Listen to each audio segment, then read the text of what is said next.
a Super Bowl. So can they do that? Yes. Could they miss the playoffs? Also yes. So they have to overcome their coach in order to do so.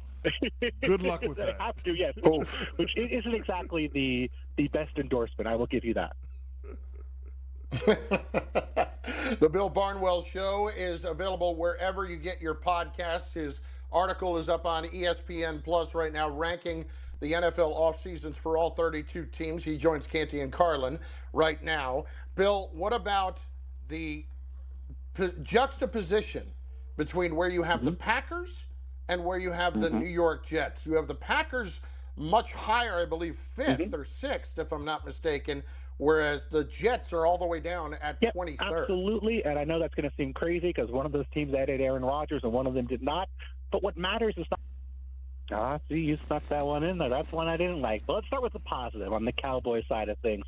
Love what they did in terms of adding 2 veteran players to their roster, one on either side of the football, addressing weaknesses. Brandon Cooks at wide receiver, Stephon Gilmore at cornerback, guys who maybe are not at their peak, but still playing very well, admittedly, for bad football teams last year. Get them in Dallas, get them in a culture where you're winning, where every game matters. That's going to only raise their games here in this upcoming season. And they have the cap space to work with because Micah Parsons is one of the biggest bargains in all of football, a guy who should be making $30, $31, $32 million a year if he was on the open market, but because he's on a rookie deal, only making $4 million on his current deal. One more year with that, so understand going out and kind of, trying to win now before Micah Parsons gets much more expensive. But you alluded to the coaching situation, and I'm inclined to agree because I just don't know if Mike McCarthy is a guy I trust to win. Jets certainly upgraded on Zach Wilson, but I think this was a good deal for the Packers given how much the Jets ended up paying. Bill, my Baltimore Ravens had a really, really busy offseason. Of course, the highlight would be locking up Lamar Jackson for the long term, but they also switched offensive coordinators, hired Todd Monken out of the University of Georgia, and got a bunch of weapons on the perimeter for Lamar. So why do you have them ranked 21st on your list in terms of teams improving this offseason? Well, Chris, obviously, you mentioned the offense, certainly steps in the right direction there. Odell Beckham deal, a little bigger than I expected. I mean, we'll see what happens, but I think there was some surprise about how much the Ravens were guaranteeing Odell Beckham after a year out of football with a torn ACL. But, we kind of take the defense for granted in Baltimore, right? I mean, it's been so good for so long. But I look at that depth chart, and I have some questions. The cornerback depth chart behind Marlon Humphrey is suddenly pretty bare. The edge rusher depth chart, you're relying on Odafe Oweh, who hasn't really been an impactful player his first 2 seasons, to be kind of a breakout guy in year 3, or David Ojabo, who, was hurt last year and missed most of his rookie season. The Ravens are great at drafting and developing players. I don't need to tell you. Of course, you know that. But, I just think I would have loved to have seen a Justin Houston. I would have loved to have seen, a Yannick Ngakoue. I would have loved to have seen that extra pass rush and said, hey, I want to play for the Jets. This was a one-team negotiation.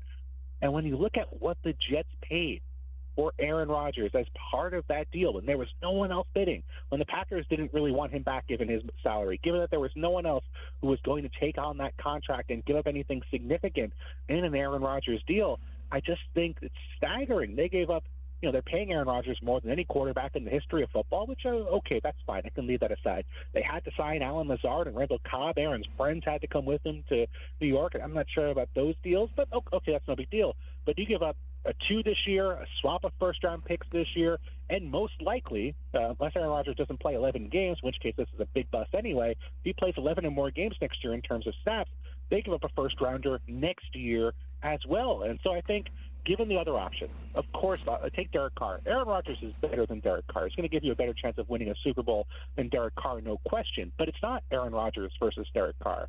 It's Aaron Rodgers versus Derek Carr, $20 more million a year to sign on players, not having Allen Lazard and Randall Cobb, and having a 2 this year, not swapping those first-round picks this year, and having a first-round pick next year. And when you have that conversation, that's why I'm concerned. The Jets needed to upgrade a quarterback. They got an upgraded quarterback, but I think they bungled, and they could still add those guys. The Ravens are going to continue shopping into the start of the season, but I do feel like I'm set with the offense. I love what they did on offense, but strangely, for the Ravens, I feel like it's weird to say this, I'm kind of worried a little bit about the defense. Bill, last one for me. It's Bill Barnwell, ESPN NFL writer, joining us. And this is away from the article a little bit, but The big name that's out there right now is DeAndre Hopkins. Where do you feel like the best fit for Hopkins is going to end up being? Is this from Hopkins' perspective or from a team perspective? Like the team getting the most out of Hopkins or vice versa? From a team perspective. From a team perspective. And I would go with the New York Giants. I feel like they're missing that number one receiver, that guy like Eli Manning always had Plaxico Burress early in his career. That guy could be that contested catch guy, big catch radius guy, the guy where you don't have to put it exactly on him. He's going to catch the football. I feel like Daniel Jones does not have that guy. Maybe it's Darren Waller fit for what the Giants need in terms of that pass. Conference finals. They had to move Anthony Davis off of Nikola Jokic and switched off of Jokic because of how much the Joker is eating.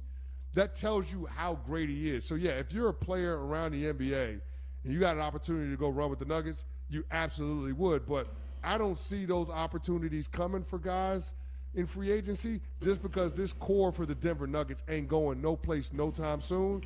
And, big fella, we've said it before, but I think it bears repeating. This team has the makings of a dynasty. And we could be talking about the infancy stages of the Denver Nuggets being the landlords in the Western Conference.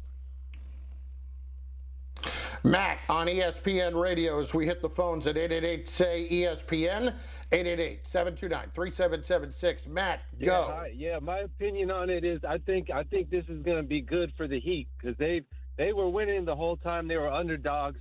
Then they were favored to beat Boston in that fourth game. And they fell apart. Denver dominated last night. Denver looked way better. Article, ESPN.com, ranking the NFL offseasons for all 32 teams. Bill, appreciate it. Thanks for a few minutes. Bill Barnwell, ESPN NFL writer. Canty, in just moments, one NBA coach is about to find out he isn't in Toronto anymore. We get to that right after we tell you about this from our friends at for his teammates, right? And he's always going to find the open guy. So, yeah, why wouldn't you want to play with him? You're going to get your touches. You're going to get your shots. So, yeah, I would say he's up there. He's one of the best passers, if not the best passer in today's game. And what allows him to do that is how fundamentally sound he is, but also just his sheer size. How many guys his size that play the center position can match up with him on the perimeter and keep him from being able to make the kind of passes that Jokic makes? I think they're comfortable in it. I think there's a difference, Chris, between thriving off of it and being comfortable. Take a step in the right direction, but to your point,